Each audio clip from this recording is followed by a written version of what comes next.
Bannon warns Qatar's situation is more dangerous than North Korea. Qatar is just as dangerous to world stability as North Korea, the U.S. president's former strategist has said.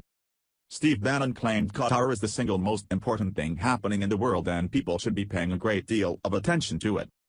The Saudi Arabia-led isolation of Qatar is the most worrying confrontation in the world at the moment, the former strategist added.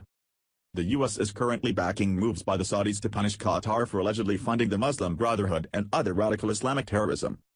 Bannon said at the Hudson Institute yesterday, "I think the single most important thing that's happening in the world is the situation in Qatar," Bannon said. "What's happening in Qatar is every bit as important as what's happening in North Korea." Saudi Arabia, the UAE, Bahrain and Egypt imposed an unprecedented land, sea and air blockade on their rich Gulf neighbor on June 5. Bannon said Trump's visit to Riyadh sparked a blockade implemented by Saudi Arabia. "I don't think it was just by happenstance that 2 weeks after the summit that we saw the blockade by the United Arab Emirates and Bahrain and Egypt and the King of Saudi Arabia on Qatar," he said.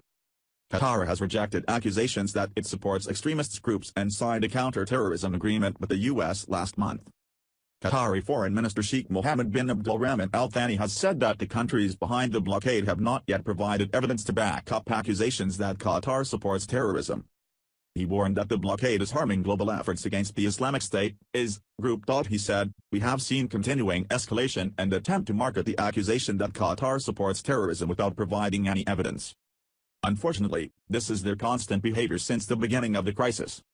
U.S. Secretary of State Rex Tillerson has tried to protect U.S. interests by rowing back on Donald Trump's apparent support for the boycott early on, although the Trump administration has sent conflicting messages about the crisis in the Gulf.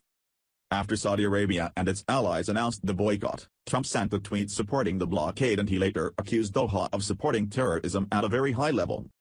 But his accusations came in parallel to the Pentagon and U.S. Secretary of State cautioning against the siege and praised Qatar's role in the region. Qatar is home to the region's biggest U.S. military base. In July, Washington and Doha signed an agreement to combat terrorism financing.